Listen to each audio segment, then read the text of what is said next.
time I've live streamed on YouTube, but here we go.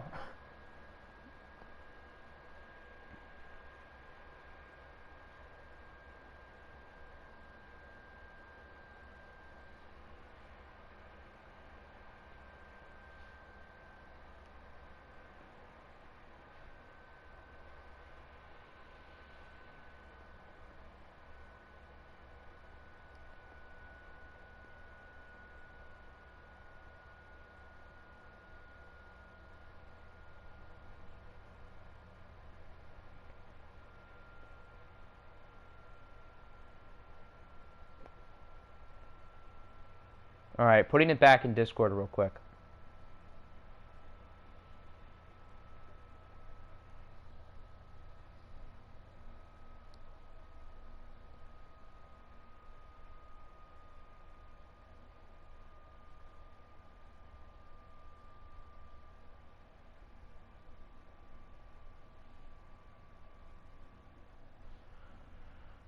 Okay, so it's probably not Twitch's fault, but maybe this will work.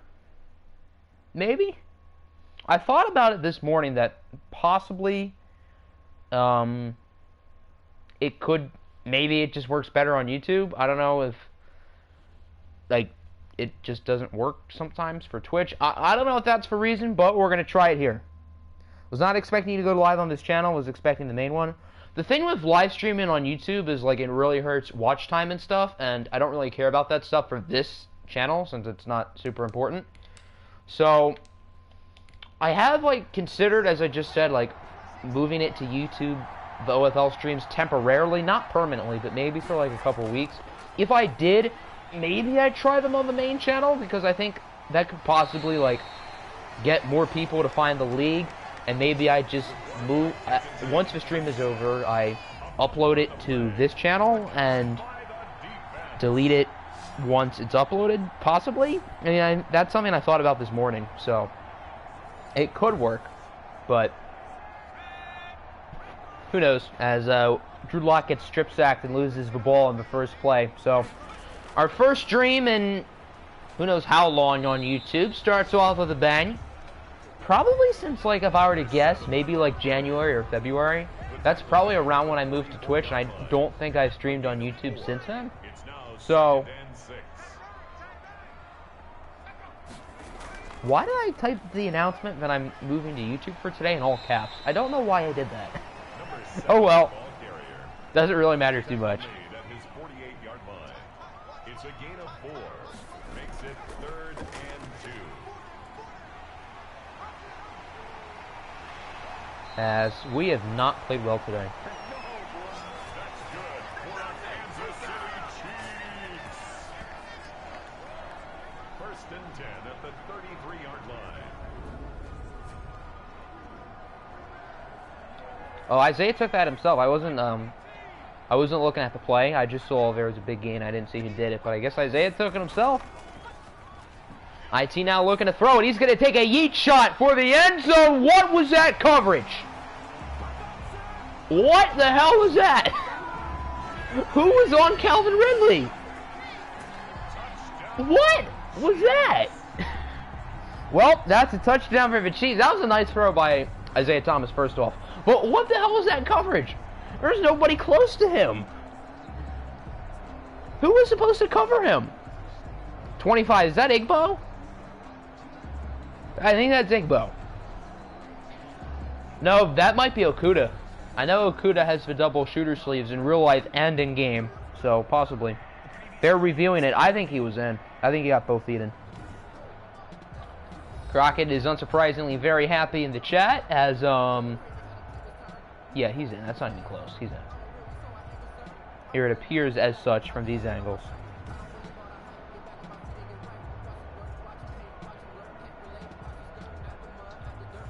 And the play stands. Okay. Yeah, that's the right call. Although it's not the call I wanted, I think that was a touchdown.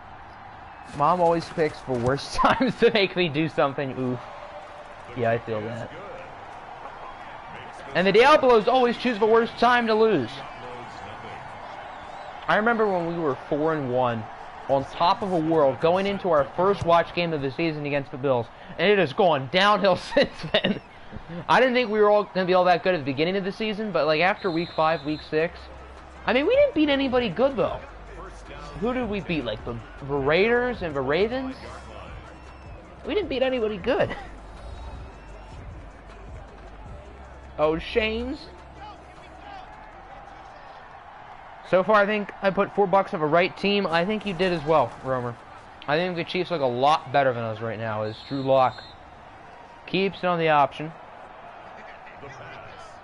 Ever since we watched that game against the Bills, not only have we gone downhill, but Drew Lock has gone downhill. I mean, granted, he was the MVP through the first, like, 6 weeks of the season, so it's kind of hard to do better than that, but hasn't been the same MVP-type stuff from him so far. Why do the Chiefs have the state of Texas on their helmet? Because he picked it, yeah. I don't really know the origins of it. I don't know if they originally moved from Texas. That's a good question. Where did the Kansas City Chiefs come from? Because other than that, there would be no reason for them to have Texas on their helmet if they're from Missouri. The Chiefs are from Missouri, people. Little geography lesson. Kansas City is in Missouri. Why? I don't know, but he said shaking my head, Croc. It's not a bad helmet, though. I mean, it's simple, but it goes well with the jerseys. I will say. 10 more minutes until the trade deadline is up, and unsurprisingly, still nothing. With the NBA trade deadline, there's always stuff at the last minute, but it does not appear that will be the case today.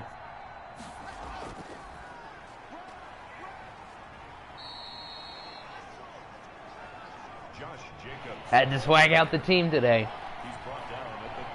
I mean, I think we're a little bit more swagged out. Ooh, somebody jumped. And it's on us, yay. But I mean, it doesn't really matter that we have cool jerseys because we're getting creamed. And Hawkinson had a false start that turns a 3rd and 1 into a 3rd and 6. And could move us out of... I mean, we wouldn't... 39-yard line's not field goal range anyway. I mean, maybe it is.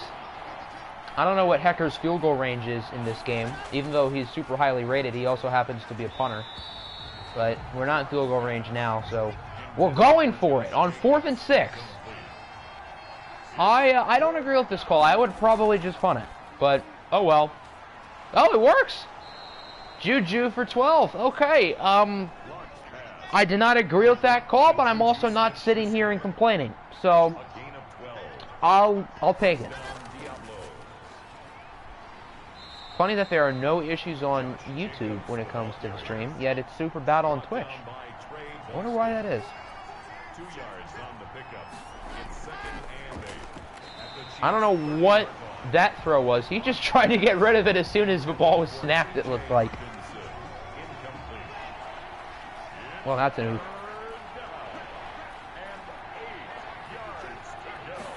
3rd and 8 now. We are in field goal range, so I feel a little bit better about us as it's incomplete. Locke is now 6 for 9. Nice. Very nice. All right, 47-yarder for Hecker. This will prove if punters can kick in Madden. If the play call worked, it was the right choice. He barely made that. Maybe I should move his position to kicker. Maybe that's the issue. Because I still have him listed as a punter, but he's our starting kicker. What would I rather, a good kicker or a good punter? Probably a good kicker. So I might have to move him to kicker. So I guess that shows that, like, the position of kickers and punters actually matters in this game, which is fairly realistic. Punters are punters and kickers are kickers. They are not the same position. So I like that it does matter for the sake of realism. I didn't think it would because it's Madden, but to my surprise it does. As Scooter gets a few. In the first couple of watch games that we saw the Chiefs, Scooter Young was not all that busy, but today he has. He doesn't put up great numbers though, which I mean, he is like a 69 overall, so I guess it is kind of to be expected. But still, I mean, this Chiefs offensive line is also absolutely ridiculously good. As Keenan Allen is wide open up the middle of the field. Chiefs did make a pretty big trade at the deadline. They They traded away DeMarcus Lawrence to the Cardinals for Roquan Smith and a late pick. I think that was mainly good value for Arizona. But it's not an awful trade for KC. I would probably rather DeMarcus Lawrence over Roquan, but not by that much. D-Law is probably like 28 at this point, and Roquan's like 24. So it is fairly even, although having an X-Factor pass rusher when you're a contender like the Chiefs would be pretty nice.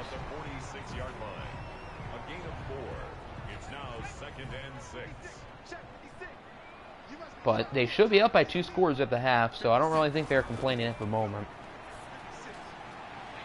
As the receiver, I think that was Calvin Ridley. He ran backwards for a second. All right, let's check Twitter. Still nothing, it looks like. There aren't even rumors today. There have been, like, no trade rumors at all. So clearly... Oh, Rappaport has a trade. The Dolphins are trading for Chiefs running back DeAndre Washington in exchange for draft pick compensation. Why did... In the past 2 years, the Dolphins have been involved in all 3 deadline day deals. That is really weird.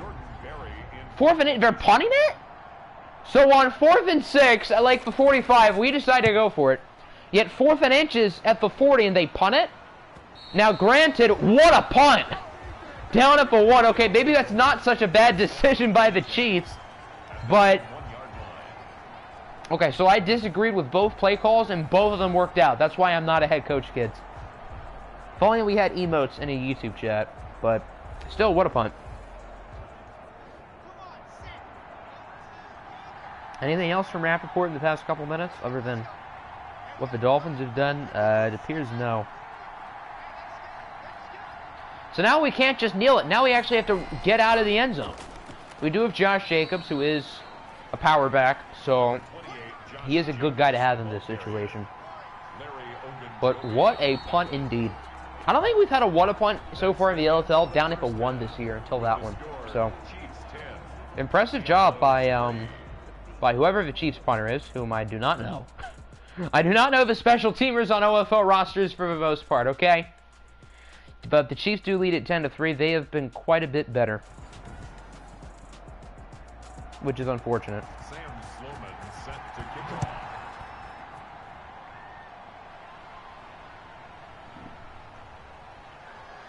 3 more minutes of a trade deadline, and the Lions is still not totally messed up yet. So, I guess that's good?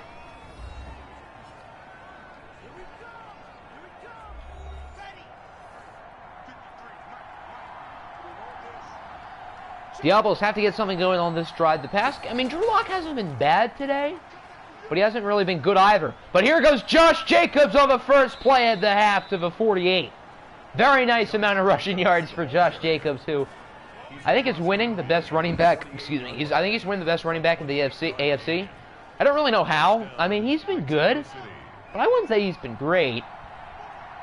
He's been good today, though. He's been probably our best player today, I will say.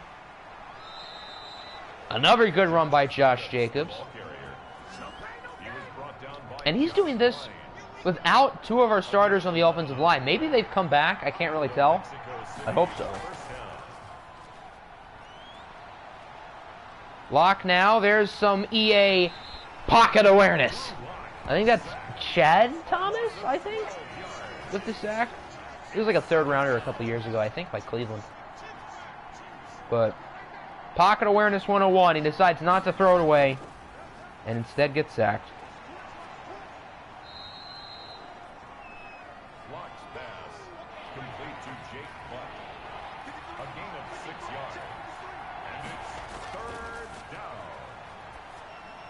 Third and 16.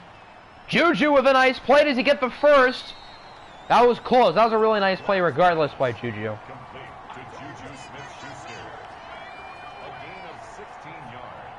4th and 1. I would go for it, but I could see a field goal. I think we will go for it, as we should. Nope, we're taking the points. Well, at least we're scoring, but I would prefer a touchdown.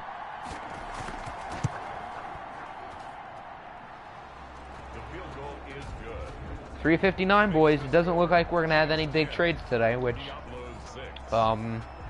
isn't a shock, but I guess it is a little... We did have some big trades yesterday, but nothing today except for 2 small moves, both by the Dolphins. Dolphins are the only team who has been giving any effort the past 2 years in the trade deadline. So first off, shout out to the Dolphins for actually trying. That's all I can ask for. The defense has been good today, I will say. I mean, Josh Jacobs has played well. But other than that, this KC defense has impressed me. And Isaiah Thomas is having another really good game. I think of the 5 rookie starters, I think Thomas has probably been the best, which I did not see coming at the beginning of the season. Riley Painter has had his ups and downs. Thomas has mostly had ups. Outside of that Charger game we watched, he has been really good. OFL channel stream, yes, we are streaming from the YouTube channel today, Perry. The stream has been bugging out on Twitch for, like, a while. I mean, this has been an issue we've had for a couple weeks, but especially today. And so far on YouTube, surprisingly, we've had no issues, which is strange. I kind of figured I'd try it on YouTube, but, I mean, it has been perfect. As Devin White gets the sack, but I'm surprised it has worked perfectly, and it is now 4 o'clock. Now, we could have some, like, late moves that trickle in that have already happened, but just have not been announced, but doesn't look like we're going to have any big moves. Maybe it was Twitch. Maybe, I guess it was Twitch. I mean, if it keeps doing well, maybe it was Twitch.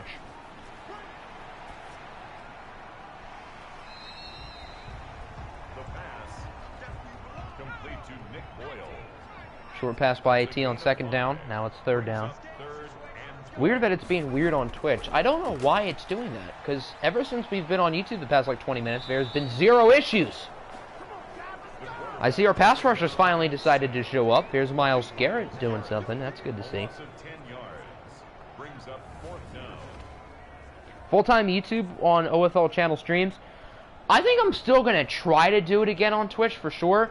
I want to build up a Twitch as well, because I think that could really help with the brand. I think doing it on this channel that doesn't like have a lot of room to grow probably does not help the growth of the league, but I also want these streams to actually work, and I could consider doing them on the main channel and just moving them to this channel when they're done, so it doesn't really affect my channel statistics. That is something I could possibly consider. So, it's certainly interesting. I mean, I am happy that it's working. And we haven't had any buffering, so that's good.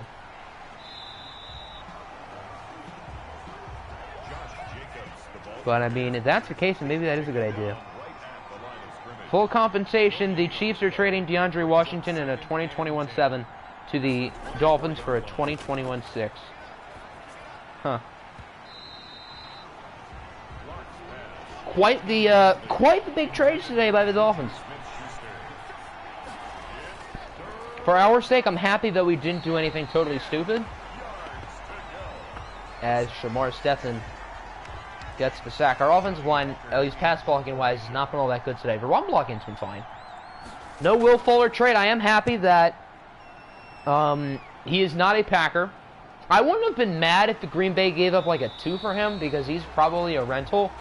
But at the same time, I don't really want him on that offense. Okay, guys, I'm done worrying about the trade deadline. It's election. It's not election time until the OFL stream is done. Then it's election time. Actually, it's probably not election time until the end of the week, because, well, the mailed-in ballots. Who the hell knows what's going to happen these next few days? Regardless of the outcome, it's just going to be pure pandemonium. I can guarantee you that. I see Rashad Penny has finally decided to come in the game and finally do something. And he actually did something pretty good. First and 10 at the 30-yard line. I did not think heading into like week 7 that I would be saying that Isaiah Thomas is better than Drew Lock, but I think I'm ready to say that Isaiah Thomas is probably the best quarterback in the division, unless Trace McSorley keeps playing well for the Chargers. What a weird division of quarterbacks. Isaiah Thomas, Trace McSorley, Drew Lock, and Cole McDonald. What a weird division. Riots will most likely happen no matter who wins. I'm not going to disagree with you there.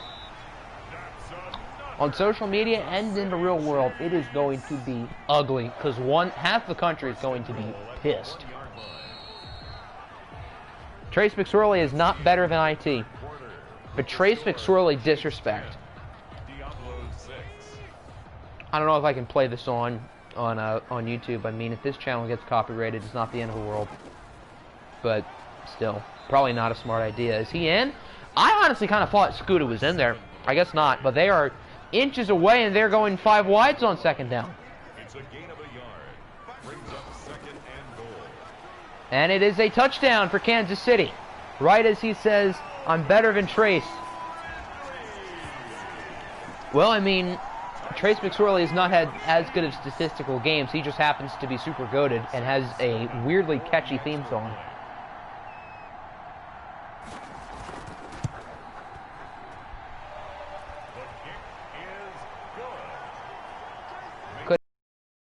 Could've.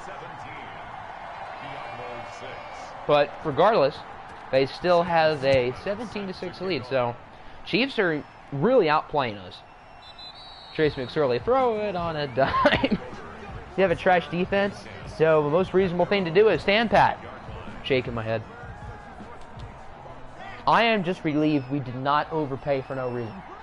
I seriously thought, like, if Julian Edelman was not on IR, I just had a weird feeling that we would get him, and I don't really want Julian Edelman, because I don't really think we need him. But I'm happy we didn't do anything outrageous, so now we have to pay Galladay his money. Today is Kenny Galladay's birthday, so let's give him a birthday present and hand him over a nice little extension, because I would appreciate that. Drew Lock has been sacked and hit like a bazillion times today.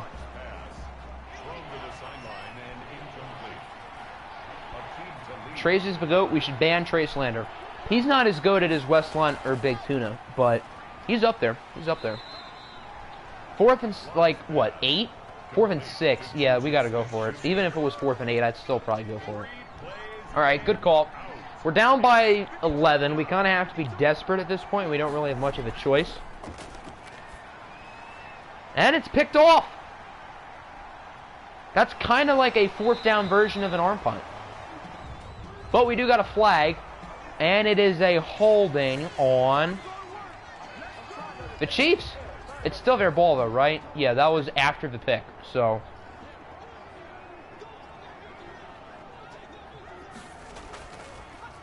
So Kansas City has it back. The pass. Complete to Calvin Ridley. A 3-yard pickup. If they score a touchdown, I guess we get to sim, yeah, because it'd be a 3-point game. Or 3-possession game, I'm dumb.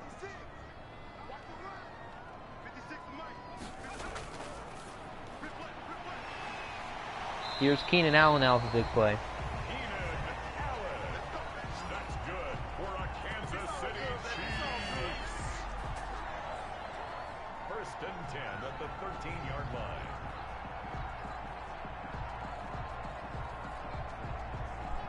What's good, Sports Gamer 15? Welcome to the stream, my guy. Lock had a man wide open and he ignored him. I mean, Drew Lock is like a 75 overall, so we cannot expect perfection from him. As Isaiah walks it in himself, and now Keanu is hurt. Yay! So now it is time to sim. Isaiah Thomas torched us today. He has been outstanding. We now sim on 3-point games, apparently. Safe to say Drew Lock was a 7-week wonder. I'm not ready to go that far yet, but, I mean, this is not super encouraging. I think it was just the playbook, so I'm still open to getting a quarterback if that's possible. Now it's time to sim. Let's see if the offense can do in sim these next 5 minutes. Let's see if Drew Lock tries. 4th and 2, got to go for it. And the fullback, Big Bronson, gets it. From Canada, I think. 3rd and 5, Lock gets 2, 4th and 4, incomplete. This game is now pretty much over. And the Diablos get absolutely blown out by the Chiefs. Calvin Ridley, I think, has 3 touchdowns today. Isaiah with 4 all-purpose touchdowns. He will certainly be in contention for AFC Offensive Player of the Week. And he deserves it. He was outstanding today. So, shout out to Crockett. His player was excellent. And he continues to play excellent. Wasn't your quarterback like projected to go in the 6th round? And he has been, I think, easily a top 10 quarterback in the league. And Drew Lock gets picked off again. This time by Trayvon Diggs. And, yeah, this game was a flat-out disaster for the Diablos. GG Crockett, a huge statement win by the Kansas City Chiefs. And they are now in the driver's seat of this division, so it is certainly a weaker competition for wild card spots in the AFC, to be fair, which I guess bodes in both of these teams' favors. But still, bad loss for us, a huge win for the Chiefs, who are really starting to look like contenders. Reminder that the Eagles did not pick Austin Buckley over IT, because oh yeah, they technically did. Because Buckley went undrafted, but you're actually kind of right. Huh, yeah. I guess that's true. Was this Chiefs versus Jets? This looked like Chiefs and Jets. Just Sam Darnold was not as bad as Drew Lock, who had a rough game. Isaiah Thomas, I think, has to be in the MVP conversation. He was near flawless. Josh Jacobs was good for us, to be fair, but outside of that, nobody on the offense really did anything. I guess Juju was good, yeah. 3 scores for Calvin Ridley. Hope you started him in fantasy this week, because if you did, you're probably winning. And I hope you don't have Drew Lock on your team, because you're probably not winning. 2 sacks for Shamar Stephen. And then picks for Trevon Diggs and Travion Henderson. I don't know who this guy is. I know who Trevon Diggs is, obviously, but I don't know who that other dude is. Doesn't matter, because it's time to sim. You guys are going to win the division. I can't really doubt that right now. The Chiefs are a better team than us right now, and I can't say otherwise. Jacobs was the only bright spot. I'm not going to disagree with you there. The defense was bad. The offense was bad outside of Josh Jacobs and maybe Juju. So, at least Josh Jacobs played well. There isn't any... I forgot to do, like, the stuff I normally do, like depth charts and scheme changes. There aren't any this week, are they? I don't think so. So, I guess that's why I didn't do any. Nothing for waivers. Nope. Okay. So, that means we can sim. And we are doing 2 weeks today. The stream is holding up well, which is good. The internet is not terrible at this moment. Pro at Dalvin Cook this week, and I still beat him. That is impressive. I see the Chiefs won a weekly award, likely Isaiah Thomas. What's good, Apple? Welcome. Ready to lose to the Rams? Oh, dear. Did you win? We are about to check scores now, so possibly. Chargers and Raiders both look like they won, because I think they both had 2 wins. So, they both win. I don't know who they played. Colts lose to the Cardinals, 38-16. Looks like the Colts are probably looking at a high draft pick. I don't even think Indy's that bad, but... Wow, Alexei Smirnov, hello. Big day for Smirnov. Saquon was good. He only had 8 carries, though. I don't know why. Gurley and Kamara both score. Think you can be an X Factor? I mean, possibly. I think we'll show dev traits probably after next stream. 2 touchdowns for John Ross. So, I mean, the AFC South is not that good. I'm not sold on Houston. Jacksonville's on a tear when it comes to losing. And then the Titans aren't that good either. So, I don't know if I'd say the season's over, but it's not looking promising for the Colts. Ooh, Cougars lose to the Packers. 21 points in the 3rd by Green Bay. Aaron Rodgers was good. Daniel Jones, not really. It said view X Factor quarterback. Did it? Hold on. I'm going to have to check real quick. Carry-on and Lamar Miller scored. Ooh, Dalvin's back. That's big for Green Bay. Division is pretty tough, trying to make a resurgence. NFC West is arguably... I don't know if I'd say it's the best, because the Rams are... Whoa! 4 sacks allowed by Lawan. But, I mean, the Rams are kind of holding that division back, whereas the NFC South has 4 good teams. Will Bolden is a really good... And Jaden O'Neal with each 1.5 sacks. So it looks like it was more so at the fault of the offense for the Cougars rather than defense. So what did it say about X Factor? Oh, because the Bengals have Lamar Jackson. Okay. Yeah, no, that's not because Isaiah is X Factor. Dallas, will they keep the win streak alive? They do. They beat the Eagles 28-18. 5 in a row now for the Cowboys. Eagles with 30 rushing yards today. Big game for Nick Foles. Buckley was alright. I guess he wasn't terrible. The Eagles miss Kareem Hunt, don't they? Yeah, he's still not healthy. Julio was actually quite good today. 3 scores for Jarvis Landry. Is that Javon Wims? No, that's Steven Sims. Okay, I thought I saw the man, the myth, the legend. Javon, I'm going to punch a guy who's wearing a helmet, Wims. Alex Williams with 15 tackles. He has been really good for the Eagles. Jordan Poyer with a pick. I'm just going to check Twitter, see if there was like any late trades. I'm not going to bet on it. Nope. Nothing.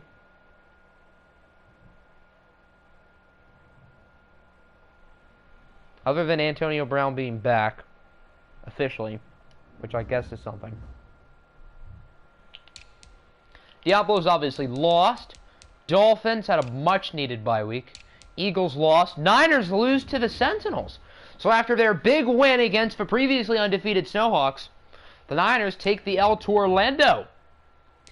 Two touchdowns, 2 picks for Dak, 2-1 for Tua Tagovailoa. DeAndre Swift scores. So the Niners are, what, 5-3 now?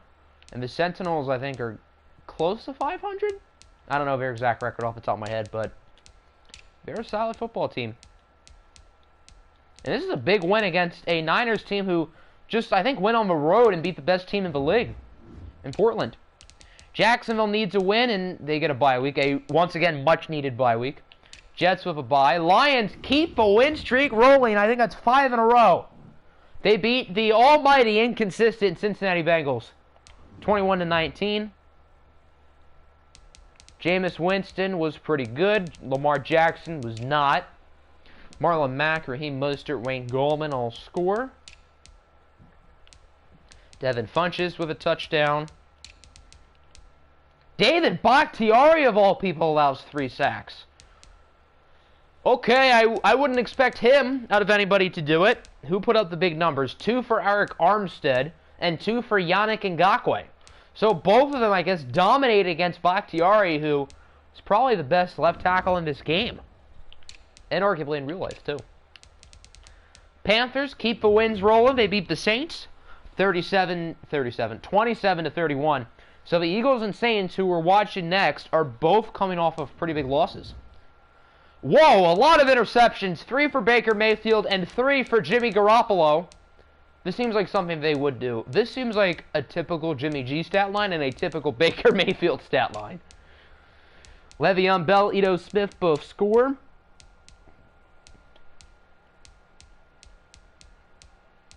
Number of receiving touchdowns, unsurprisingly. Did anybody have multiple picks? That's the question. The answer is, whoa, multiple players. Buda Baker and Anthony Barr with 2 picks each. And then 1 for Darius Slay and Richard Sherman. New England had a lot of bye weeks this week. Wait, was that week 9 or week 10? No, that was week 9, okay. Raiders beat the Steelers, so I thought Pittsburgh wasn't that bad, but they only have 1 win. So they're kind of bad. Cole McDonald and Drew Brees. Whoa, Brees was not accurate at all, which is very unlike Drew Brees. McDonald certainly outplayed him today. What did Ayuk do? 5 catches, 61 yards, and a touchdown. He's a machine. Brandon Ayuk is a machine. Almost your game. Uh-oh. Zion McManus again leads the way in tackles, even though he has like a 6 tackle rating. I don't know how that's possible. Rams only score 7. Toronto's defense actually decides to show up. And Justin Herbert went back to the Justin Herbert who we've seen throughout this OFL season. Patrick Mahomes was very good. No rushing. Actually, no. Chris Carson had 1. He also had 6 yards. Huh. Big day for Jameis and Crowder. I think Auden Tate played well last week, too, if I remember correctly. So it looks like for the first time this year, Toronto's defense was not absolutely terrible, and they were actually really good, which is weird. Ravens had a bye week. Saints, we know, lost. Sentinels won. Snowhawks kept back in the win column. They beat the Bulldogs 20-17. London has now lost 4 in a row. And it looks like both of the teams that made the OFL Bowl last year probably will not come back to the playoffs. You had a better game than Mahomes? I'm not going to disagree with that. As good as Mahomes might win NFC Offensive Player of the Week, but I mean, Isaiah had 3 passing touchdowns, no interceptions, and a rushing touchdown. You can't really go wrong with either one of them. But I guess to answer what Crockett is saying, I mean, he's not wrong. I would say Isaiah statistically was a little bit better. Alex Collins scores twice. Bernie got a sack. I didn't even see that. First round rookie. Sterling Shepard, nice amount of yards. Shut up, Crockett. Is he wrong though, Nick? Is he wrong? Seth DeValve scores. Whoop-de-doo.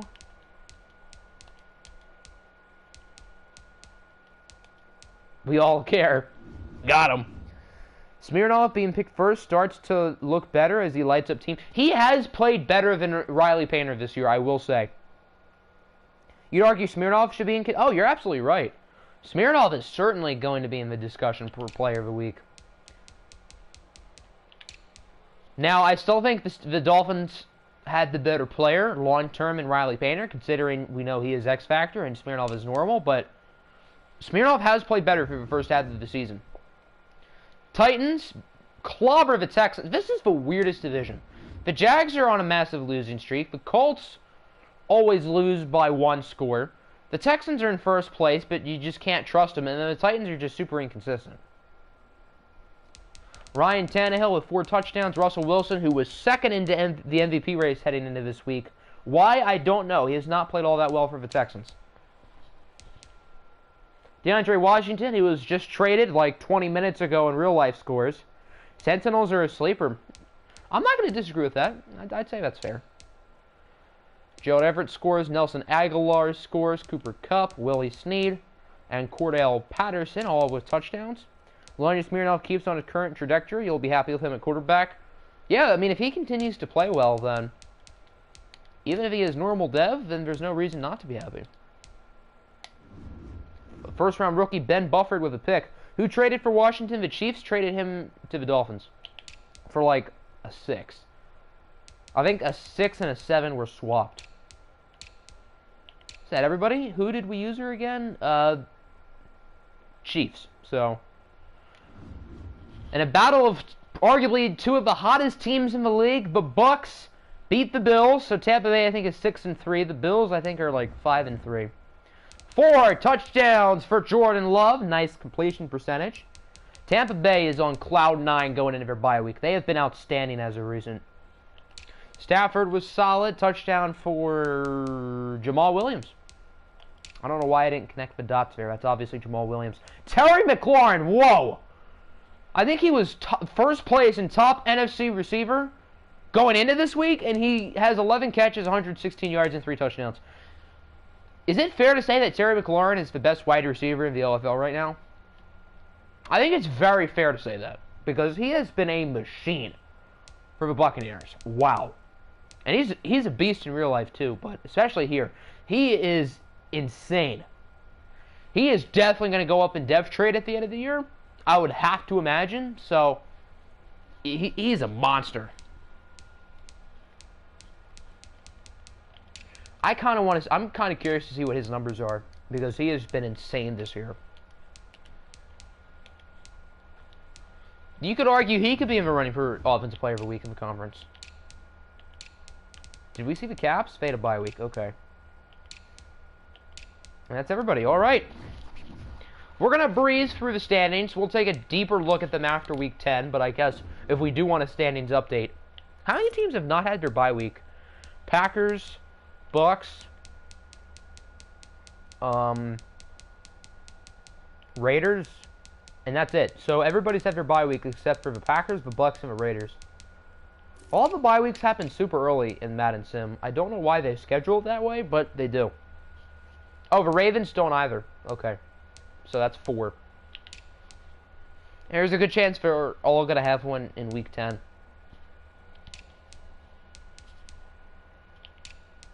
Smirnoff can win NFC Rookie of the Year, make a Pro Bowl. He could get to star. Possibly. I have noticed that it is harder when it comes to winning awards to go up in dev, which I think probably is fair. I don't think it should just be based on awards. I think you really have to be among the top in yards or touchdowns, probably, for quarterbacks. But, I mean, it's certainly possible. Terry is a god. I cannot argue with you there. He has been a machine. All right, we're going to see players of a week. I'm very curious to see what McLaurin's numbers are, so we're going to check those. And then we'll briefly scroll through the awards. So Smirnov ends up winning player of a week when it's all said and done, along with Budda Baker, Isaiah Thomas, and Eric Berry. So 2 rookie quarterbacks. All right, how filthy are McLaurin's stats? These are Isaiah's numbers, by the way. 72%. Yeah, he is really good. But let me see McLaurin. Now, McLaurin has played 9 games. Pretty much everybody else has played 8. But, yeah. 52, 766, and 9 touchdowns. He's on pace to finish with probably around 1,400 yards. And, 16 touchdowns. Probably close to around 90 catches. Yeah, he's a machine. So we're going to briefly look through awards. Again, like standings, we'll take a closer look at them through Week 10. Tannehill is first in the MVP running. I see Drew Lock has fallen off a cliff. He's down to 8. We'll do the league leaders probably after Week 10 if you guys want. Roberto's still rookie coach of the year. Tannehill offensive player of the year should be a close race with Burrow and Isaiah Thomas. Hopefully Lock can pick it back up possibly. Lamar Jackson if he decides to ever be consistent. Defensive player of the year remains Devin Bush despite the bye week. Offensive rookie of the year is still Isaiah. Top 3 does not change, and I don't really remember the rest of the order. Defensive rookie of the year, Dwayne Elliott passes Zion. So it looks like we're going to have a Steeler win the award, even though they suck. But at least they'll get a good pick. Tannehill, top quarterback. Best running back remains Josh Jacobs. That's not a surprise because he played well today. Brandon Ayuk, still top receiver. Again, not a huge surprise. Zach Martin, top offensive lineman. Top defensive lineman, Nick Bosa. Top linebacker, Deion Jones. Best DB, Igbo's in first! I didn't see that one coming. I think he was in second behind Sean Murphy-Bunting. Okay. So I guess he had more tackles than Sean Murphy-Bunting because Okuda in 9th. I like to see that. Will Lutz still best kicker. He said, Crockett, I don't care. Jordan Love, offensive player of the year. He has played an extra game over most of these guys, but he has also been really good. McCaffrey is the only and McCaffrey and Zeke are the only non-quarterbacks in either offensive player of the year running, I think. Aaron Donald remains the defensive player of the year. Not a huge shock. Offensive Rookie of the Year is Alexei Smirnov. I think he should win it over Buckley pretty easily because, well, he's quite a bit better than Buckley. Alex Williams, still Defensive Rookie of the Year. Over Wiley? That's close. That's an interesting race. And with Walty, that's a close race. Smirnov, best quarterback. Didn't really see that one coming, but okay. I mean, I wouldn't say he's been better than Love or Foles or Mahomes, but Smirnov certainly deserves to be up there. McCaffrey, best running back, not a huge shock. Best wide receiver, Terry McLaurin. The Bucs are racking in all of these awards right now. We'll see if their bye week will propel some of their players down. Probably not McLaurin. Bakhtiari, top offensive lineman, even though he allowed 3 sacks this week. Okay, then. Best defensive lineman, Aaron Donald. Best linebacker, Kyle Van Noy. Okay. Best defensive back, Bradley Roby. And best kicker, Matt Prater. All right, time for Week 10. Eagles and Saints. Who is home? We've not watched the Saints yet, and I think we've watched the Eagles twice? Once or twice. All right, in New Orleans. So the Eagles are 1 and the Saints are 2. Hey, Siri, pick a number between 1 and 2. The answer is 2. All right, New Orleans. Both of these teams really need a win today if they want to stay alive in the wild card races. They're both 3 and 5 in very competitive divisions, especially the Saints. So this is a must-win game for both teams. Neither coaches is here, so I guess we can pick the jerseys. And I know the Saints have a really good set of throwbacks. So, yeah, we got to rock with these bad boys. Both teams are 3 and 5, but this is a very important game for playoff implications, so I am happy we're watching it. DeAndre Hopkins, Jalen Ramsey, and Julio Jones are the X Factors. Ooh, and they have Slay. So those are going to be some fun matchups on the outside. This game was put in the poll over Thunderbirds Lions. The reason why I didn't put that game in the poll because I just had it for Week 8 and it didn't get that many votes. So that's the only reason why I didn't put your game in the poll. Saints have all the superstars: Fred Warner, Slay, Micah Hyde, and KJ Wright. Saints, you think they're ugly? I've always thought they look good. But, I mean, they are a little bit out there, so I see why one would think that.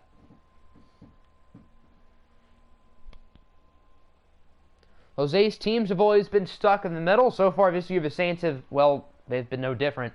So we'll see if they can start to change that narrative here today.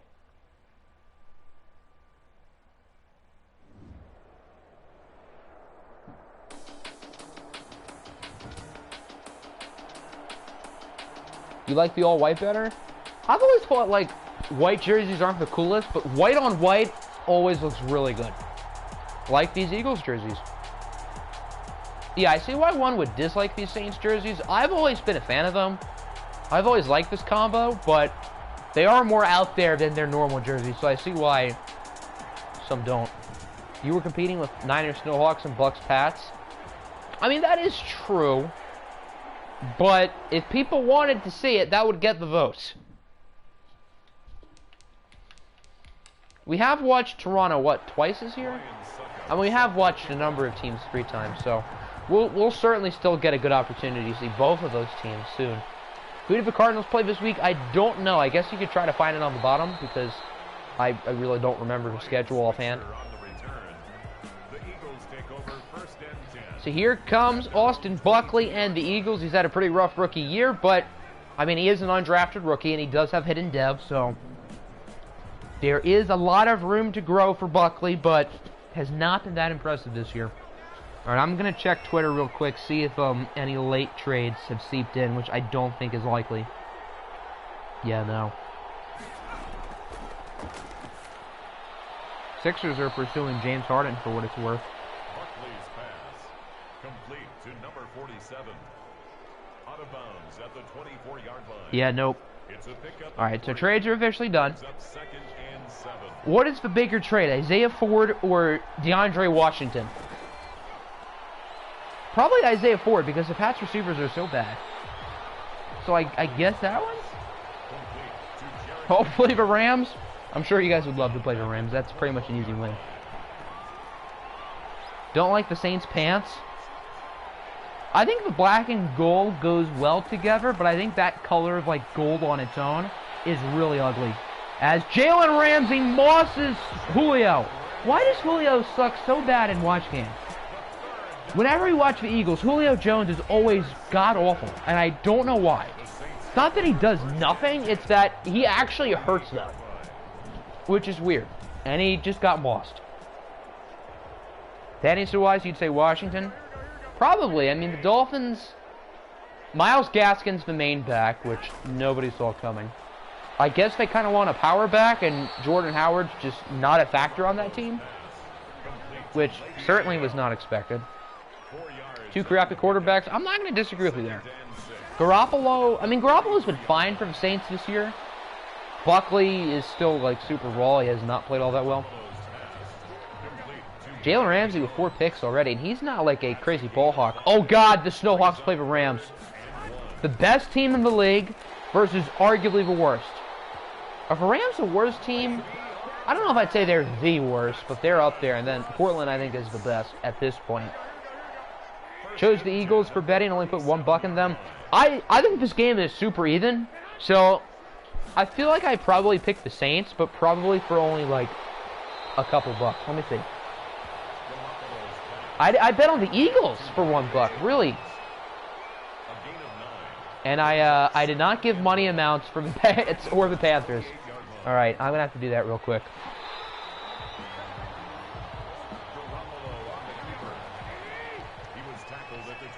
Good thing I noticed. Brings up 3rd down. Saints are moving it. Yeah, why did I bet the Eagles? I feel like the Saints are better. I mean, the Eagles could certainly win. Don't get me wrong. Why have we not played the Rams yet? On the bright side, that means you get to look forward to playing the Rams. I would almost rather have not played the Rams yet, just because, what are you guys, 4-4 without playing the Rams? So now you're, what, 6-4 with 10 games? I mean, the Rams aren't no game in Madden is a guarantee, I guess, but you guys should win both of those games. So 6-4 with 6 more to go. Portland versus LA is the equivalent of the Chiefs of the Jets. That's exactly what I was thinking. I don't think they're as bad as the Jets. I don't think the Snowhawks are as good as the Chiefs, but I mean that's the closest thing we'll get to that game in the OFL. So, you know, I'm the best better here, so maybe your instincts are right and we see an upset. I wouldn't call it an upset. Both teams are 3-5 as Le'Veon Bell scores and then grabs his knee. Why is Jalen Ramsey blocking for an extra point? Who else would be in the zone? Saints don't have any other X factors. Why is Jalen Ramsey blocking? Oh well. Who won the first game? If you went over scores, did you win? The Raiders did win. And Brandon Ayuk was, again, really, really good. No game in Madden is guaranteed. Just ask RNP and me. Yep. You guys know that all too well. A number of coaches know that all too well. Knowing what we know from OFL 20 and so far in OFL 21, out of Nick, RMP, RSV, Husker, and who else gets screwed a ton? Hold on, I know there are more. At like that top tier. And I will say, Madden has been a lot meaner to Apple. I don't think we can totally say Madden has a crush on Apple anymore. Middle finger tier, Madden strongly dislikes you. Husker, RMP, Nick, RSV, and Roberto. Probably not Roberto, because the Snowhawks are really good. I wouldn't say Husker. RSV is a generational quarterback. So I'd say Nick or RMP. Nick has Mahomes, and his team isn't that good. They're, what, 3-5? RMP is 3-5, but they started 3-1. So, feels bad. Oh, speaking of RMP, he is in the building. Ironic timing.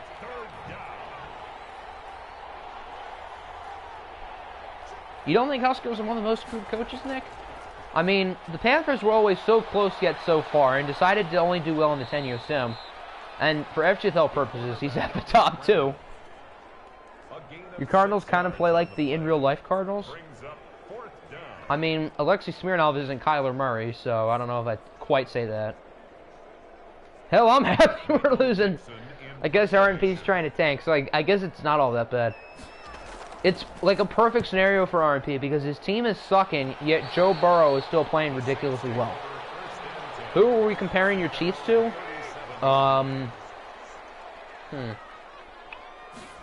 Well, we can't really use a team with a rookie quarterback because your Chiefs are actually good. The Bengals and Chargers are not. So I would say the Chiefs are a streaking team who's starting to play really well and is like in that second tier of contenders. Like not a true contender yet, but they've still got a solid shot. Who would I say that is? Like, I don't know. That's an interesting question. I would say Dallas like a couple years ago because of like how the offensive lines really helped those teams, but I can't say that about Dallas this year. Let's go Eagles. What's good, Meals? Welcome. Smirnov, low-key, you could argue, has been better than in real-life Murray. I'm not going to disagree with that. People are putting Kyler in the MVP conversation. He's just been too inconsistent. He's had some really good games. He played really well in that Seattle game the other week, but he just has been too inconsistent to be viewed as an MVP. So I would agree with you there. Rad, the Raiders this year. I don't think the Raiders, if we're comparing them to the Chiefs, I think the Chiefs in the OFL have a better chance from the Raiders in real life. Jags are elite, by the way, only because they have Big Joe. So far, you've been having an MVP season. That is true. So, a team with an MVP-level quarterback who is good but not great. There's a part of me that wants to say Seattle because I don't trust their defense at all in real life, but I think Seattle in real life has a better chance than the Chiefs do here. But there's a part of me that wants to say Seattle. But I think the Seahawks are, what, 7-1? They only have one loss. I don't think they've had their bye week, so yeah, 7-1. or 6-1. I don't keep track of buys very well. Kyler's going to be a generation. I wouldn't say generation. Like, generational is a guy who comes once every 10 years. Like what we expect Trevor Lawrence to be. Kyler, I think, could be a perennial Pro Bowl caliber quarterback, but I wouldn't say generational. Thunderbirds are also elite, very much so. They've had their bye week. Okay, so that would make them 6-1. Long kick for the Saints from 52, and it's way short. That's like right at the beginning of field goal miss range, and that was not even all that close. You had to start Gardner 1 week for fantasy. I mean, Gardner puts up numbers sometimes, and he's probably the coolest quarterback in the league. He's just not that good at this point.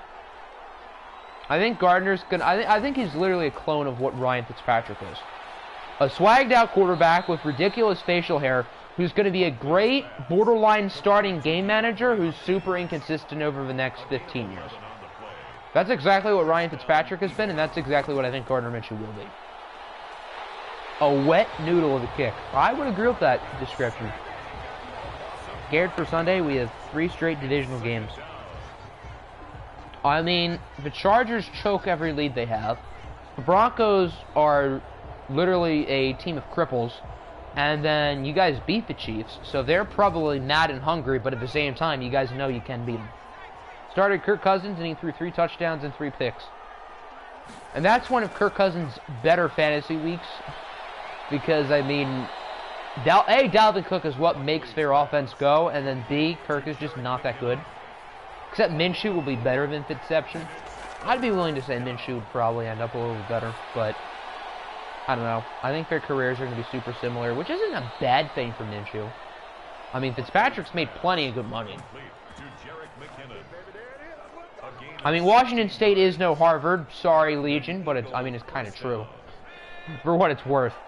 5-3 entering a pretty easy stretch of games. Texans, Eagles, Jags. Hope you can be 8-3 going into the Titans game. Knowing the Browns, I feel like they're going to lose one of those games. Of those 3 teams, I think the Eagles are the best, which doesn't say a whole lot because the Eagles are not that good.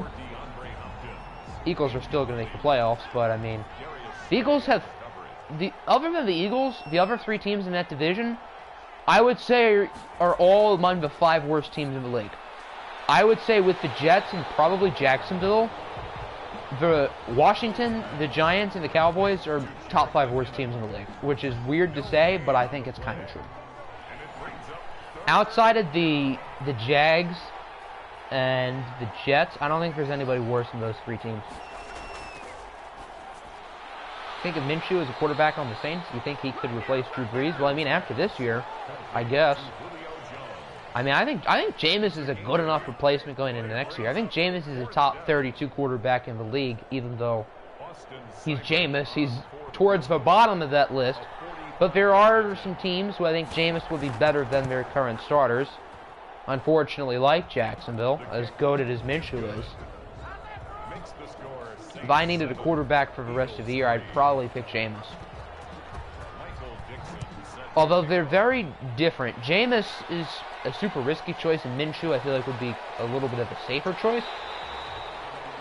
Don't think Smirnoff has thrown a pick yet in watch games, even though he's 0-2. I think you're right. He has not thrown a lot of picks. Even those accuracies are like weird across the board. I see Le'Veon Bell is back. He got hurt earlier. So I suppose that's good news for the Saints, as they're up 7-3.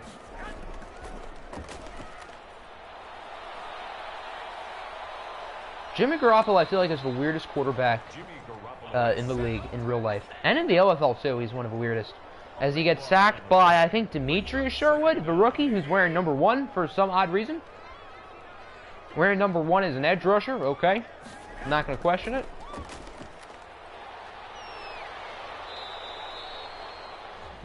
And they're just chilling clock now. Or making the Eagles flush their timeouts, I guess. Because, I mean, you can't really chew clock when the other team's calling time. But I guess they're flushing the timeouts.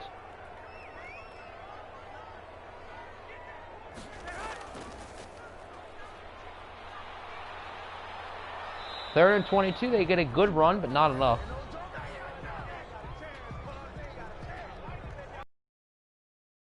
Matt Bosher in punt formation.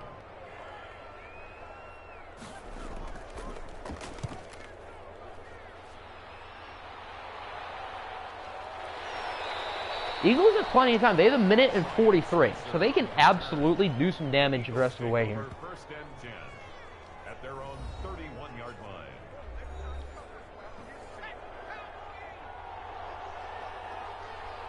Looked at your old draft day DMs of the Eagles head coach. I wonder how different the Eagles would be if Isaiah at quarterback, because both him and Buckley are more of mobile guys. So maybe it's the Chiefs' system and playbook, or maybe Isaiah's just that much better. A gain of 15.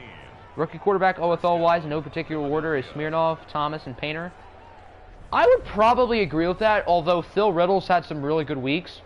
I think of the 5 rookie starters, Buckley is easily last.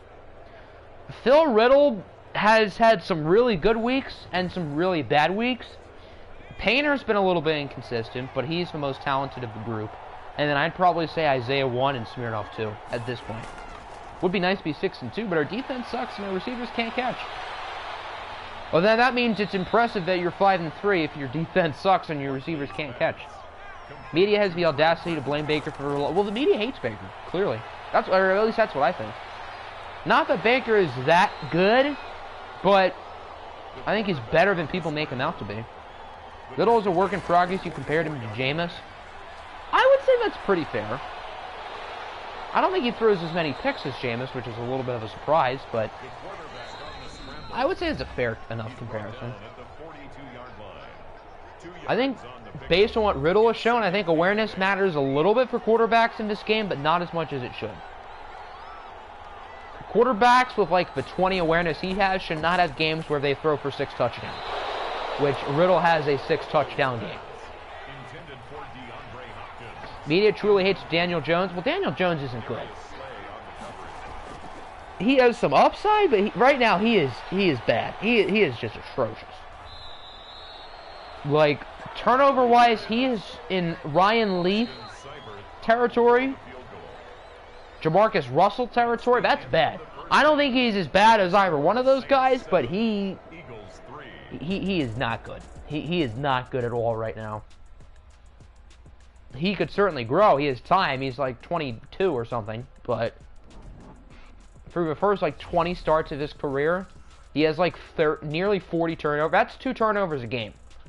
He turns the ball over once every half. That cannot happen. Okay, we don't need to see this because we don't know any scores. They won't show scores because they're all user games. Throws and runs for more touchdowns than all of those guys for sure. Who, Jameis? Well, that's the case. Then, well, yeah, obviously.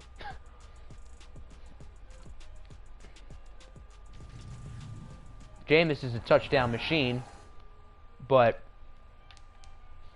he also happens to be a touchdown machine for his team and the opposing team.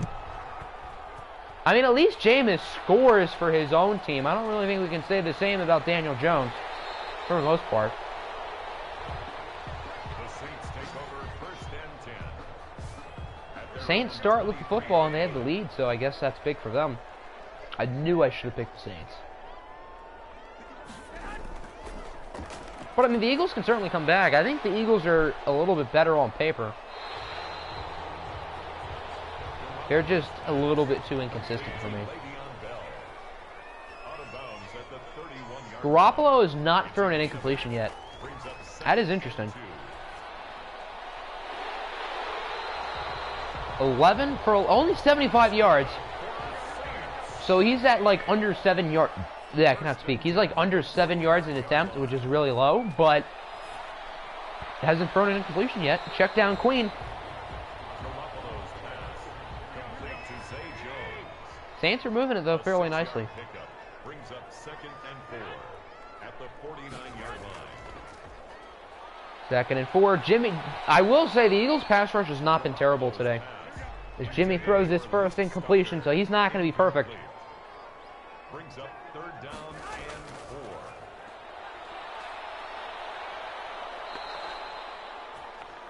Jannard Avery now with the sack, and that'll lead to a 4th down. 6-yard loss. It's 4th down. So it looks like this one's going to be a low scorer throughout, which doesn't really surprise me. Both of these teams are better on defense.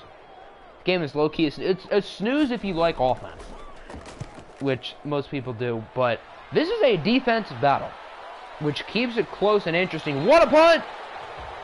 Down to the 7. The weird thing with defensive battles is they don't really seem interesting, but they always remain close and suspenseful. And when the offenses do score, it's a much bigger deal. Like, when offenses score, when it's like that Chiefs-Rams Monday night game a couple years ago, like, touchdowns were not a big deal. But here, a touchdown is a huge deal, because it could totally change the outcome of the game. Taken down at the 11-yard line. It's now 2nd and 6. Jerick McKinnon on the handoff. When does Kareem Hunt come back for the Eagles? I know he's been hurt for them for a while. I think he got hurt in watch game, too. Feel like such a simp for missing a girl you're dating. Wow, my heart needs to turn to stone again. I wouldn't call that being a simp. I feel like being a simp shouldn't, or doesn't necessarily result to that if you're already with the person. But I mean, I'm not a simp expert, or maybe I am. People would probably say that I am. Jerick McKinnon on the handoff. He was brought down by Darius Slay. Or at least the FG community would say that I am. Brings up 2nd and 3 at the 24. Eagles are really focused on running the ball this drive, and they're actually running the ball fairly well. The tackle by Will Parks. Which is kind of surprising. Simp is a subjective word, I guess. You're not wrong there. I would probably say that you're right. First down, Buckley does not know what to do with it, and he will get 6. I don't think they've thrown it yet on this drive. And they don't really have to. Their rushing offense has been great. And right as I say that, they lose a yard, or not. 3rd and 4, now they probably have to pass it, and they're going 5 wide, so yeah, they're definitely throwing it, unless Buckley just decides to scramble, which is possible. Nope, he gets sacked. So neither of those, Buckley does not make a throw, nor does he scramble and run with it. The irony. I think that was Sam Hubbard with the sack. Another punt here for the Eagles. The Saints have had the lead this whole game. They scored on the first drive, and they have not scored since, but they have managed to hold the lead. So that's all. They just got to keep it. This is a very Eagles-like watch game, because all 3 of the Eagle games have been, like, super defensive-oriented. I don't think any of the Eagles games we've watched have been high-scoring at all, which makes sense, considering we know that their offense sucks. So, I can't really say I'm that surprised. As we've got a late hit. Marcus Williams, an automatic 15-yard flag. English is very hard, yes.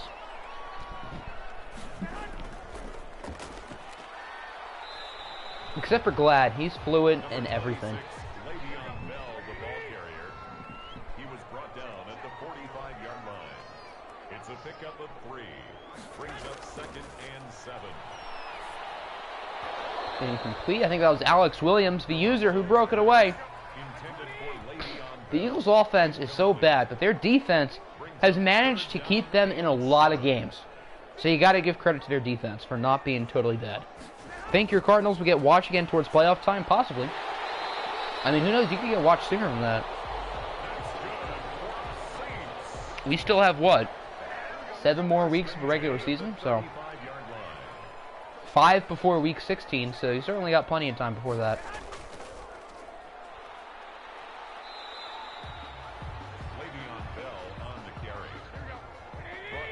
Four for Le'Veon. 2nd and 6 now. That'll do it for the 3rd quarter. 7-3 is still the score. Not a lot of offense. I think one of the prop bets was that either both teams have under 250 passing yards each, or both teams have under 100 rushing yards each. It seems like both teams will combine for under 100 rushing yards and 250 passing yards. So, unless somebody can get a big play or 2 on offense.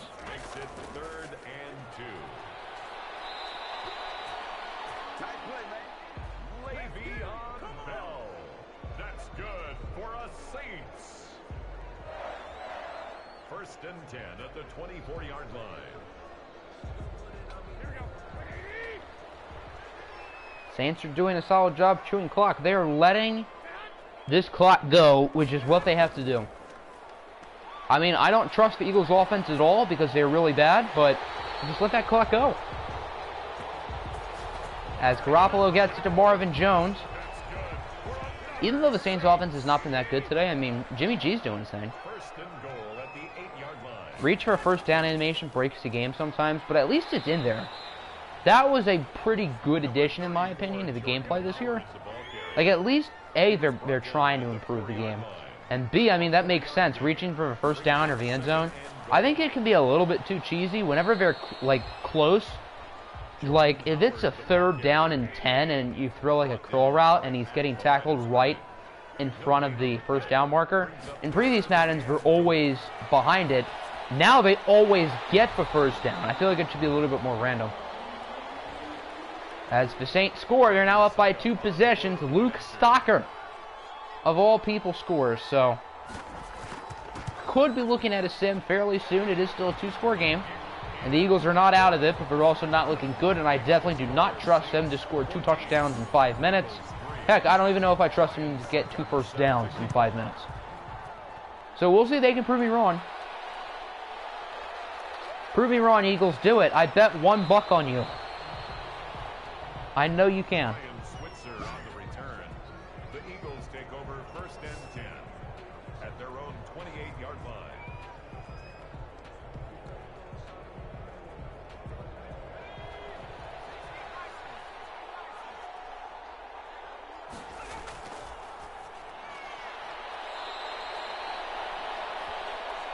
Barkley's numbers are not terrible. I mean, he's under 100 yards, no touchdowns and a pick. It's not like he's been good. I'm not going to say that. But he has been fairly efficient other than the interception.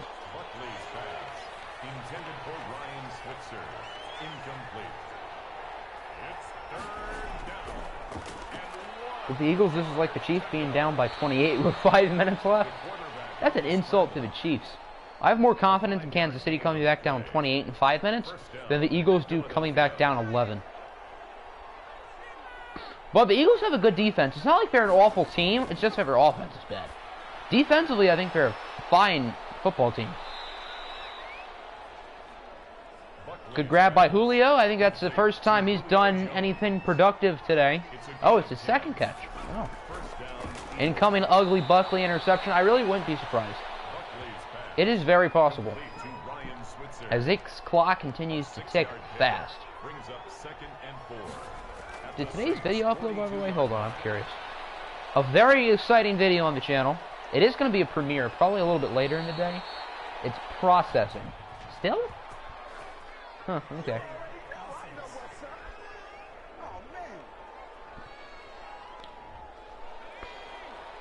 Holding, I think that was on Michael Dieter. I didn't get a close look at the play, but I think they said him.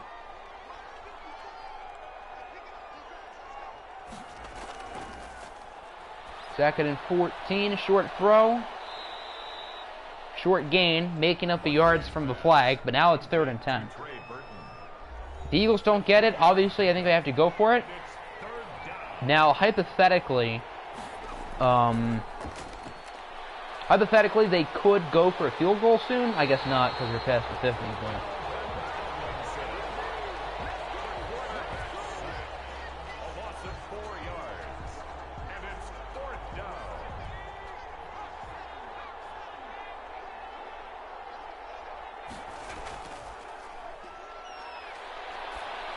Fourth and 14. Barkley actually makes a nice throw over to Julio.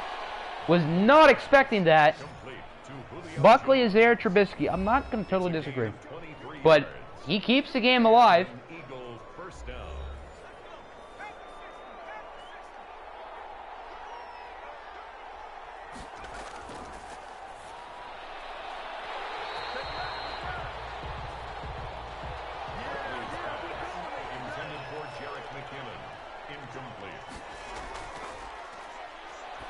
Second and 10 now. A short pass for somebody.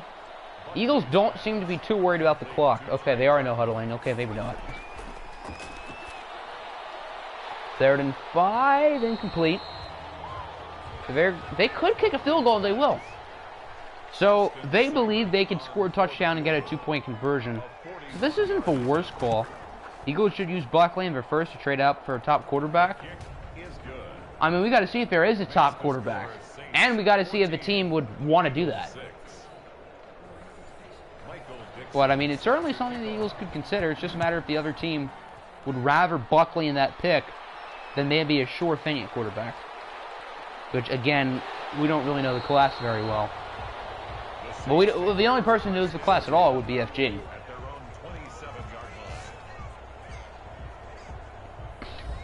Saints just got to run the ball well. Few first downs ends it. Eagles are hoping they can get a stop and bring it to overtime with a touchdown and a 2-point conversion. And that might be worst case scenario for the Eagles.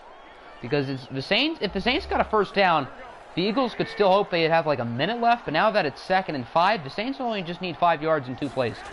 So this is borderline worst case. Okay, they get a big stop on 2nd down. He got like 3. It looks like he only gained maybe 1. 3rd and 2. It feels like it's more than 3rd and 2. I guess not. True, but it would be intriguing considering Buckley has potential. He definitely has upside, and we got to see what his depth trait is.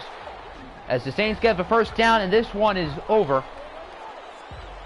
But I think Buckley's depth trait will certainly be the telling story. So I imagine they're just going to need it. Yep. And the Saints squeak past the Eagles in a defensive battle 14-6. Come on, Eagles. I want a good ending. Boo.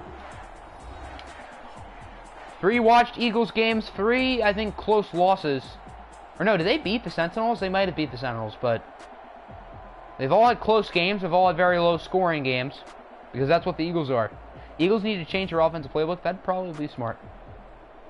Garoppolo was quite good today. Buckley was not great. He wasn't, I guess, terrible, but I wouldn't say he was good. But Buckley is very raw, but I think he does have potential. I think this Eagles offense does have potential. They're just not playing all that well right now. They did not beat your squad. Okay, so the Eagles are 0-3 and watched, but all 3 games, I guess, were close. What should you change your playbook to? I would say either Saints, Titans, Chargers, Pats. Those are the ones that put up good passing stats, I know. I don't know any super good run-oriented playbooks, for what it's worth. But those are the ones that are usually good with pass.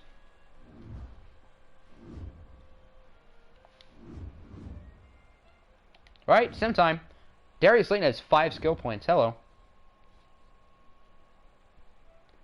Pat's your favorite because it does not leave a run behind. You're not wrong.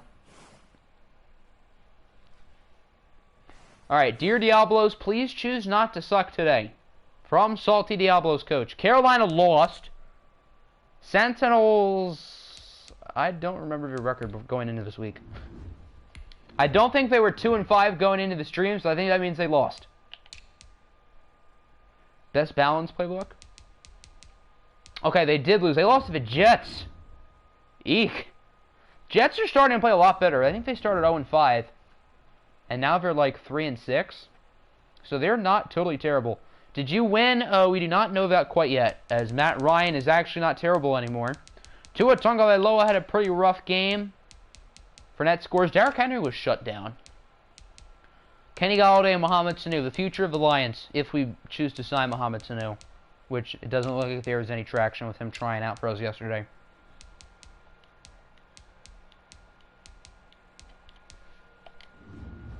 Jack Rabbit, Janoris Jenkins with a pick. The Snowhawks lost? What? We were saying how this was the Chiefs and the Jets. Portland loses to the Rams and easily the biggest upset of the year. Were you guys expecting this? I wasn't. Maybe the Rams aren't that bad, and maybe the Snowhawks aren't that good. Well, no, the Snowhawks still have, at worst, the tied for best record in the league. Herbert was quite good today, 69%. Nice. I think this goes to show you, I don't think there's any clear elite team. So if your team is close to elite, then that means you've got a shot. And the Rams are not close to elite, but they beat the Snowhawks. It doesn't get much better than that. Herbert the pervert. Herbert got shut down by your defense, and he does this against Portland. So I guess this does not guarantee that the Cardinals will be 6-4. Because Rams maybe aren't that bad. The Steamers win again. They beat Arizona in overtime. Ooh. Jacob Eason was good. Smirnov was actually not that good today. Clyde Edwards-Helaire scores and averages under 3 yards a carry. It's a very Clyde Edwards-Helaire type of game in Madden, at least.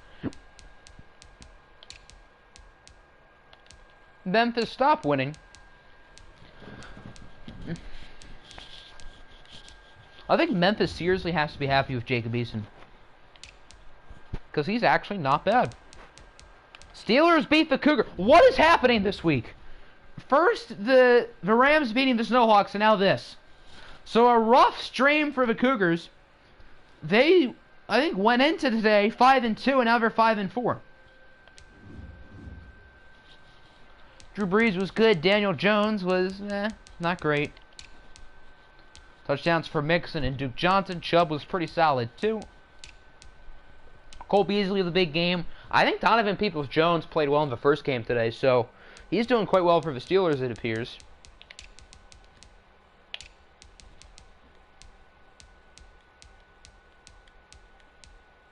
Two picks for Anthony Harris in the win.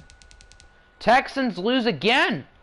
Who is going to win this division? Because to be honest, I don't think anyone deserves it. They lose another overtime game. The Patriots get the win. Phil Riddle was pretty mediocre. Russ was bad. Why was this guy second for MVP going into today's stream?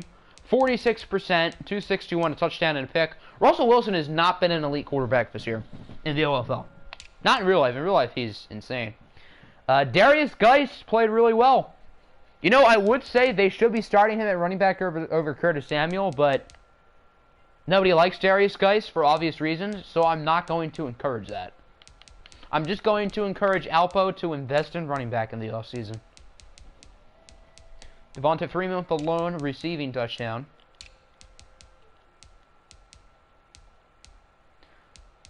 Daniel Hunter gets to the quarterback along with somebody else, and Jamal Adams with a pick. Can I swap divisions with the Texans? Thunderbirds lose to the Red Hot Lions. Detroit is what, 7-2? How about that? Thunderbirds, I think, go down to 3-6. Jameis again played well today. Mahomes was, 52%. That's not great. So the Lions beat Toronto twice within a span of less than 24 hours. At least you guys beat the Rams. Crowder plays well again today. Why is CeeDee Lamb? This is not the same CeeDee Lamb from OFL 20, who was a beast for us. No sacks for either team. And the rookie Chris Silver gets a pick. I was really about to think that the Titans are starting to make a run in this division. But they lose to San Francisco, who just lost to somebody bad last week. I forget who. But they lost to somebody bad. Dak was very good. Tannehill, the MVP favorite, was solid. Austin Eckler with a big performance. Malcolm Brown scores. Corey Davis with a touchdown. 2 for Aguilar.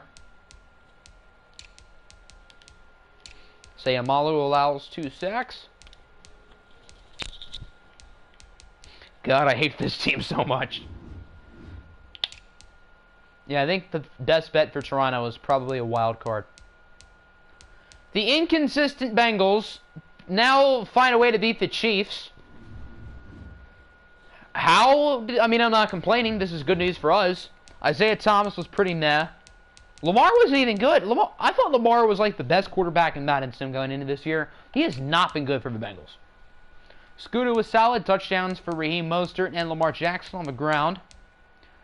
Bet against your team we play watch next week because we started 2 straight losses, 2 straight wins. So history says we lose. I don't think that's how Madden works. I mean, possibly. Madden is a weird game, so who knows. 1.5 sacks for Draymond Jones. Everybody's getting to the quarterback for the Bengals. Trevion Henderson with another pick, along with Eric Harris. Bills lose again. I thought Buffalo was supposed to be this really good team. Once I hop on the bandwagon, they lose to the Bucks and the Dolphins. Now, granted, the Bucks and the Dolphins are pretty good teams, especially Tampa Bay, Dolphins as well, but Riley Painter with 2 touchdowns. Matthew Stafford was pretty underwhelming. Painter went 14 for 17. Huh. Chase Edmonds scores for the Dolphins. Breida with a receiving touchdown. Mark Andrews with 1, and then Josh Hill for Buffalo. Cortland Sutton did not catch a pass. I wonder who covered him. I know Sean Murphy-Bunting is super high for best defensive back, so if it was him, that's impressive. Rasul Douglas with a pick. Bucks had a bye week. Bulldogs finally get back in the win column, and they beat Carolina. So not only do they end their losing streak, but they beat a really good team. Carolina, they won their first game today. Okay, so they go 1-1. Deshaun Watson with a big 4 touchdown performance. Baker was pretty mediocre. Zeke was solid. Ito scores again. I think he scored in the first game today too. Sterling Shepard with a big performance. Duvernay and Ebron each score, along with Seth DeValve. 2 sacks allowed by Cody Ford. 2 sacks for Cam Jordan. And a pick for Ronnie Harrison. Caps lose to Dallas. The Cowboys cannot stop winning. What are they, 6-3? No, they might be 7-3. No, they're 6-3, I think. Nick Foles has been really good for them. And they traded away Carson Wentz to the Caps, and Foles has outplayed Carson Wentz this year. He really has. So I think Dallas has to be very happy with that trade. Tyreek Hill scores twice for them boys. I imagine this fan base has to be super toxic right now, because that's how Dallas is. Cardinals lost. Chargers go 2-0 today. They beat us. We scored 10 points. Why has this offense chosen to suck? It looks like we got a fair amount of yardage. Drew Lock was, What are we under 500? We are 4-5. We were just 4-1. I don't know what has happened to this. Josh Jacobs is still playing really well. He has played better in our losses than he has in our wins. That is really weird. And now the Chargers are really back in this divisional race. It looked like it was a 2-team race between the Chiefs and the Diablos, but the Chargers now have as good of a chance as either of us do. Perry Stallworth scores twice. Christian Kirk with a big game in the loss. I see the Saints playbook has taken a dump in the midseason, clearly. Igbo with 12 tackles. Okay, so he'll probably be first for best defensive back, but chances are that means he allowed a lot of catches. Hold on, let me see. Oh, he only allowed 2. Okay. It's okay, I'm 4-5 too. And you guys actually have a tough division. Our division isn't as tough. Colts beat the Jaguars. Jacksonville's tank forward continues. Colts are really not out of this race, even though they're, what, like 3-6? Jared Goff scores twice. Jacksonville lost their past 5 straight, and I think this might be Joe Burrow's first interception in this span. That is unbelievable. Saquon was a machine. He started the season off slow. In the past, like, 3-4 weeks, he's been a monster.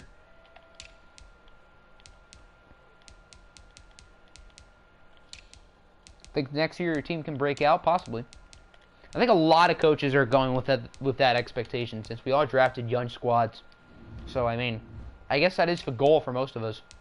Cougars lost. Dallas won. We lost. Dolphins won. Eagles lost. Niners won. Jags lost. Jets won. They beat the Sentinels. Lions won. Packers at a bye week. Panthers lost. Pats won. Raiders at a bye. Rams won. Ravens at a bye. And that's everybody. Alright. So things have changed real quick. Got some very competitive divisions. The teams with 2 losses are now the Packers, the Lions, the Cowboys, and the Snowhawks. All of which are in the NFC. The NFC is so much better than the AFC, and it's not even close. Only one team is above 5-4 in this conference. And they have the negative point differential. Yeah, the NFC has more wildcard contenders, and they have more teams at the top.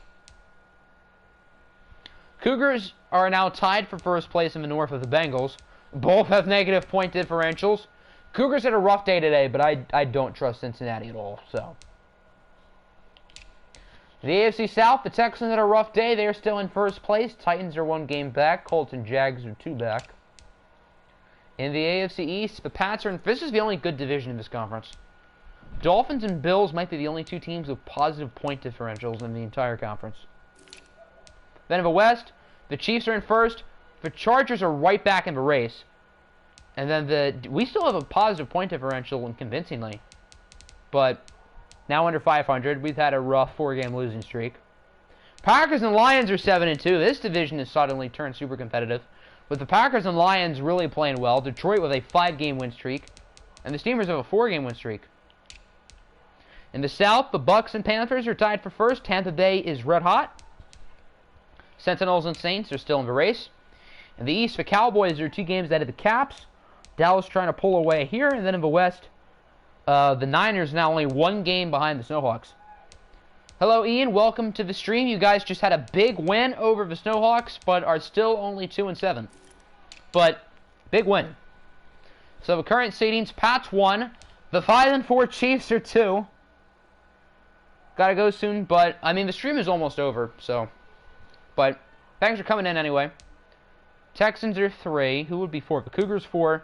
Dolphins 5, Bills 6, and Bengals 7. Chargers, Titans, Diablos in the race. Ever since the Chargers started Trace McSorley, their comeback season has started, and I don't think Trace McSorley has thrown a pick yet in like the 5 or 6 games he started. In the NFC, Packers 1, Cowboys 2, Snowhawks 3, Bucks 4. The Lions, who would be the convincing 1 seed in the AFC, are the 5. Panthers 6, Niners 7. Steamers, Caps, among others, closing the race. Just got back from school. Do you guys have school on Election Day? We never have school on Election Day. Players of the week are Deshaun Watson, Kevin Byard, Saquon Barkley, and Greedy Williams. Double trouble for the Colts. Wait, hold on. Let me see something real quick. Okay, I thought the AFC had 2 players on the same team winning for week 9, too. I guess not.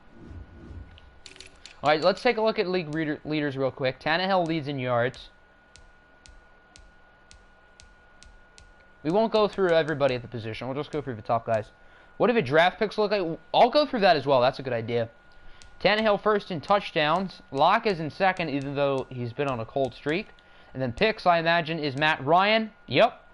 For what it's worth, Trace McSorley and Jameis Winston, who have both come in towards the middle of the season, have not thrown an interception. Of all the players not to throw a pick in this sedan, you got 54 overall Trace McSorley and Jameis Winston. Anybody with a negative touchdown to interception ratio? Buckley is at even. Does not look like anybody's negative, though, which is kind of a surprise. Gardner's at even, and then all these players are obviously at even. McCaffrey leads in yards by a landslide. Touchdowns is Le'Veon Bell. Number of players close. Fumbles. Marlon Mack leads the way with 3.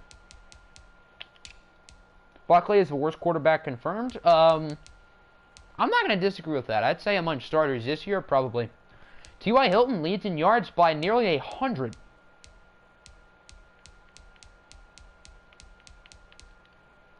Receptions goes to T.Y. Hilton as well. And then receiving touchdowns is Terry McLaurin, Brandon Ayuk, and Christian Kirk. 4 of those 11 picks by Mahomes came in BH watch games where the sliders were messed up. You're not wrong. Most sacks allowed Chukwuma Okorafor with 12. The players who have allowed 0 among starters, we got Rodney Hudson, Mike McGlinchey, Joel Bitonio, and Brandon Linder. Did we send the rest of Week 10? Yes, you guys did lose to the Bengals, but you are currently the 2 seed. So there's that. Vince Williams leads in tackles. Riddles, Josh Allen, and Jameis having a child. I feel like that's so true.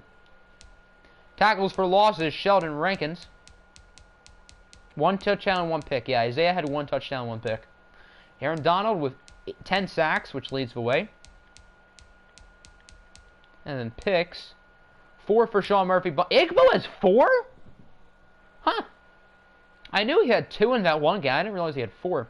Sean Murphy, Bunting, Noah Igbenogany, and Travion Henderson with 4 interceptions. What a weird trio. Harold Landry has 3.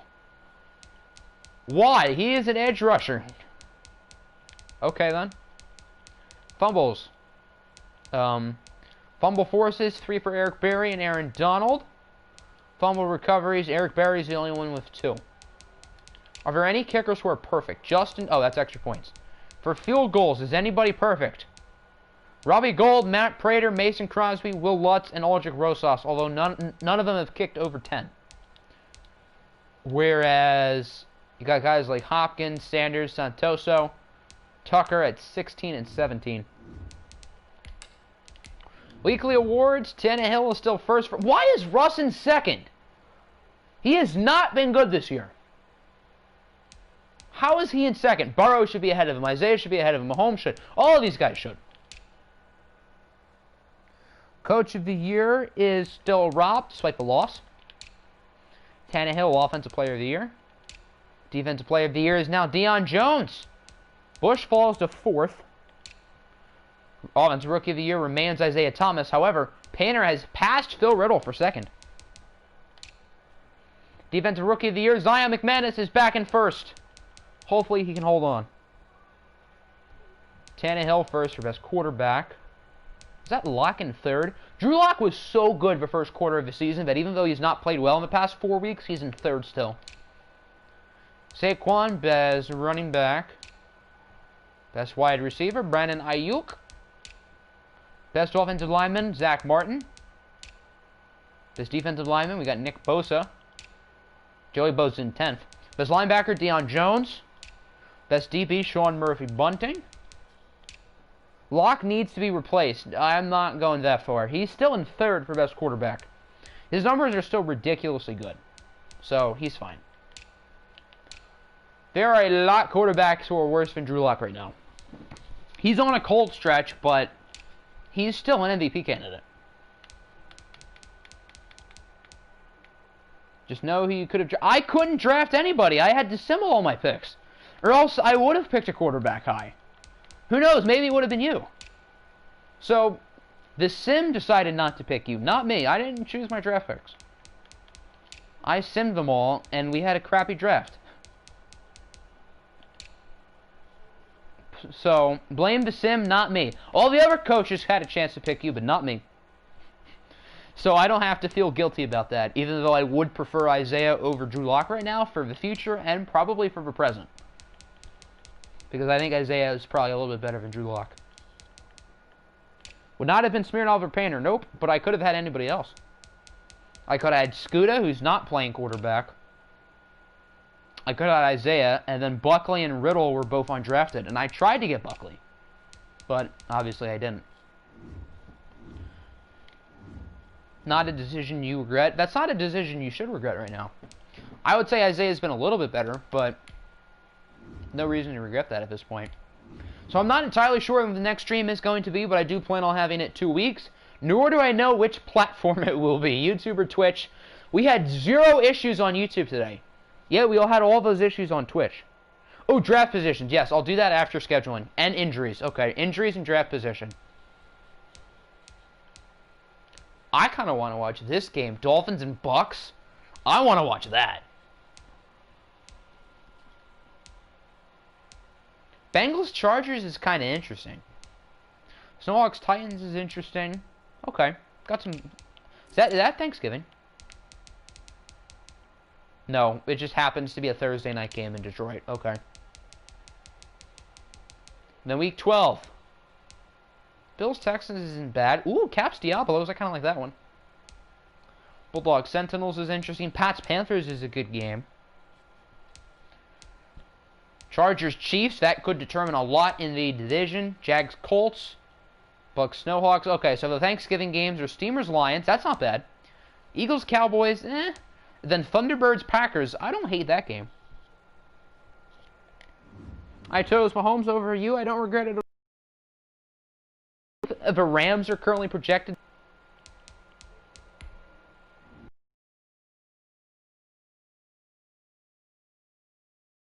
Yeah, so the Rams will get the number 1 pick. They are currently tied with the Ravens and the Steelers. Jags, Jets, Thunderbirds, Colts, Eagles, and Raiders are also likely in tanking mode, although some of those teams still have a shot.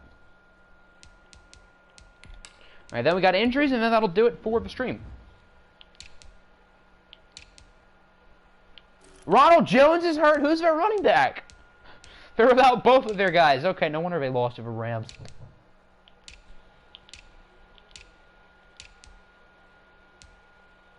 C.J. Mosley's out for 1 week. Ndamukong Suh's out for 6. I don't think that's a new injury. Watt is out for 2 more.